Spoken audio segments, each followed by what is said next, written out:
Praise the lord. దేవునికి స్తోత్రాలు. నేను pastor Ratna Maitra from Praise God Ministry. ఈ రోజున యేసయ్య మన కోసం వాగ్దానాన్ని ఏర్పాటు చేశారో ఒక్కసారి చూద్దాము. 125వ కీర్తన 1వ వచనము. యెహోవా యందు నమ్మిక ఉంచువారు కదలక నిత్యము నిలుచు సియోను కొండవలెనుందురు. Psalm 125 verse 1. Those who trust in the Lord are like Mount Zion, which cannot be moved but abides. దేవునికి స్తోత్రాలు. So when you trust God you are like a mountain, like Mount Zion. దేవుని యొక్క నివాస స్థలము ఆ యొక్క సియోను పర్వతం వలె, సియోను కొండ వలె. దేవుని నమ్ముకున్న బిడ్డలు దేవునిలో ఎలాంటి ఆ శక్తిని కలిగి ఉంటారో అలాంటి శక్తిని నువ్వు కూడా పొందుతావు. అలాగే ధైర్యంగా ఉంటావు. దేవునిలో జీవించి ఉన్నాం కాబట్టి దేవుని శక్తిని పొందడానికి దేవుడు మనకి కృపను అనుగ్రహిస్తారు. When you trust in God, when you receive Christ in your heart, దేవుని నమ్ముకున్నప్పుడు, యేసయ్యకి మన హృదయాన్ని ఇచ్చినప్పుడు, యేసయ్య సన్నిధానానికి వచ్చి ప్రభువా నన్ను క్షమించు, నా హృదయంలోకి రండి అని మనం వేడుకున్నప్పుడు దేవుడు అంటున్నారు ఆయన కృపలో మనల్ని ఆ ఫలించే వృక్షంలాగా ఆయన దీవిస్తానంటున్నారు. ఆయన ఎలాగుంటారంటే మన చుట్టూ ఆయన పర్వతంలాగా ఉంటారు, మన చుట్టూ ఆయన కాపుదలతో కంచితో ఉంటారు. మనల్ని ఎవ్వరు కూడా కదిలించలేరు. ఏ సాతాను శక్తులు, అంధకార శక్తులు, దురాత్మలు ఏవి కూడా యేసయ్య రక్తానికి ఎదురుగా రాలేవు. ఎందుకంటే నిన్ను నన్ను యేసయ్య తన రక్తంతో ఆయన నిబంధన చేసుకున్నారు, తనలో జీవింపజేశారు, మన ప్రతి పాపాన్ని క్షమించారు. ఈ రోజున నువ్వు నేను రక్షణలో ఉన్న మనము, అలాగే ఎవరైతే ఇంకా యేసయ్య కోసం కావాలనుకున్నారో ప్రతి ఒక్కరిని కూడా దేవుడు అంటున్నారు ఆయన యొక్క కాపుదల భద్రతలో. కీర్తన 91, కీర్తన 121 ప్రకారము ఆయన కాపాడి నడిపిస్తానన్నారు. చూడండి, 1 పేతురు 2వ అధ్యాయము 6వ వచనంలో Christ is like A corner stone.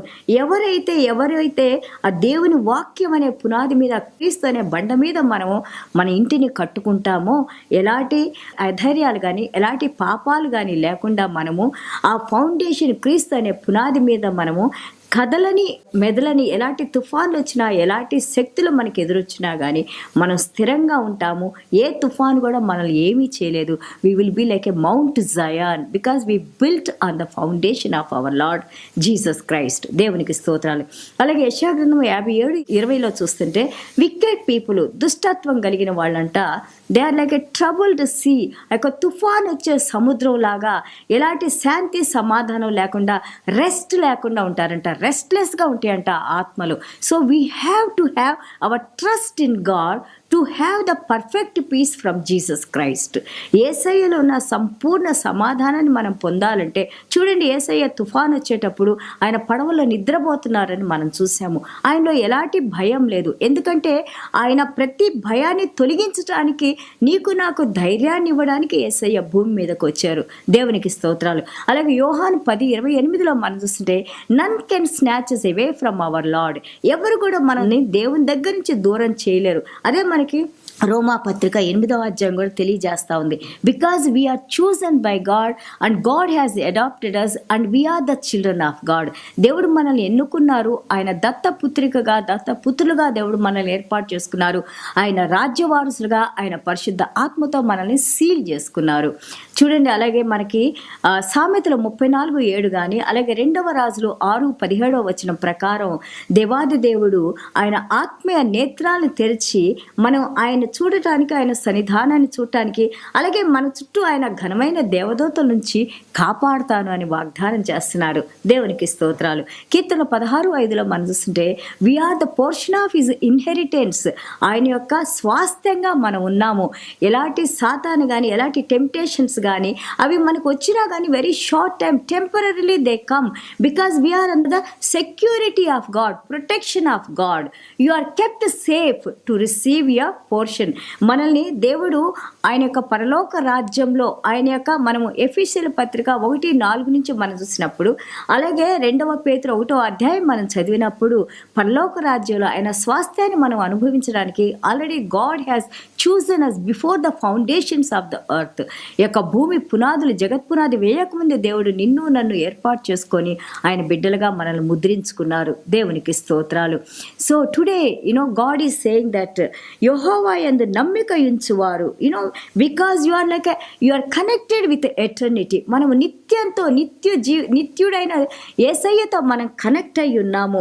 Noah చూడండి, ఆయన నీతిమంతుడని దేవుడు అన్నారు. అబ్రహాం గారిని ఆయన దేవుని స్నేహితుడు అన్నారు. దావీదు మహారాజుని దేవుని యొక్క హృదయానికి దగ్గరగా ఉన్న వ్యక్తి అన్నారు. ఈవెన్ స్టీఫెన్ చూడండి, ఆయన రాళ్లతో కొట్టి చంపేటప్పుడు his face was shining because he's looking at God, he's looking at Jesus Christ. యేసు ప్రభు లేచి నిలబడ్డారని మనం చూస్తా ఉన్నాం పరలోక రాజ్యంలో. కాబట్టి దేవుని యందు నమ్మిక ఉంచిన వారికి దేవుని యొక్క కాపుదల, భద్రత, దేవుని యొక్క విశ్వాసంలో నడవటానికి, దేవుని శక్తిని పొందటానికి, దేవుని వెలుగును మన మీద ప్రకాశింపజేసి ఆయన రెక్కల కింద భద్రపరిచి నడిపిస్తాను అని అంటున్నారు. దేవునికి స్తోత్రాలు. చిన్న ప్రార్థన చేసుకుందాం. యేసయ్య మీకు వందనాలు, స్తోత్రాలైనా. Thank you Jesus. అవునైనా ప్రభా, మీ కాపుదల, మీ భద్రతనైనా తండ్రి, ఇదిగోనైనా ప్రభా 2వ రాజులు 6వ అధ్యాయం 17వ వచనంలోనైనా ఎప్పుడైతే ఆ సిరియా దేశస్తులంతా దండయాత్ర చేసిన ఆయన ప్రభా, ఇజ్రాయెల్ చుట్టుముట్టినా కానీ ఆయన ప్రభా, ఆ యొక్క ఎలీషా గారి నేత్రాలు, మనోనేత్రాలు మీరు తెరిచిన ఆయన ప్రభా, అక్కడంతా దేవదూతలు చూడటానికి మీరు కృప చూపించారు నాయన. అలాగే తండ్రి, తన సేవకుని కోసం ప్రార్థన చేసినప్పుడు, ఎలీషా గారు ప్రార్థన చేసినప్పుడు ఆ యొక్క సేవకుడు కూడా నాయన ప్రభా మీ యొక్క దేవదూతలను చూడటానికి వారి మనోనేత్రాలను తెరిచిన ఆయన ప్రభా, తన యందు విశ్వాసం ఉంచిన వారు, నమ్మిక ఉంచిన వారి చుట్టూ ఏ విధంగా మీరు కాచి కాపాడుతారో మాకు నేర్పిస్తూ ఉన్నారు నాయన. అదేవిధంగా ఈరోజు నాయన మాకున్న సమస్తం చుట్టూ నాయన ప్రభా, మేము మా కుటుంబాలు నాయన ప్రభా, ప్రతి ఒక్క బిడ్డని నాయన, ప్రతి ఒక్క కుటుంబాన్ని నాయన ప్రభా మీరు కాపాడండి, కనికరించండి, కృప చూపించండి, సహాయం చేయండి. ఇదిగో నాయన ఎఫెసీయుల పత్రిక 1వ అధ్యాయము 17-18 మీరు చెప్పిన విధంగా నాయన ప్రభా, మా మనోనేత్రాలను తెరిచిన ఆయన ప్రభా, మేము చదివేటప్పుడు, మీ వాక్యాన్ని చదివేటప్పుడు మీ ఆత్మతో తండ్రి ప్రభా, మా మనోనేత్రాలు మిమ్మల్ని చూడటానికి నాయన, మీరు చెప్పే మాటలు మేము గ్రహించడానికి నాయన, వాటిలో మేము జీవించడానికి ప్రభా, మీ వాక్య ప్రకారం మేము నడుచుకుంటానికి నాయన మీరు కృప చూపించిన ఆయన ప్రతి ఒక్క బిడ్డని నాయన మీ పరలోక రాజ్యపు దీవెనతో నింపి నడిపించమని యేసయ్య దివ్యమైన నామములో తండ్రి ఆశీర్వదించి ప్రార్థన చేస్తున్నాం తండ్రి. Amen. God bless you all.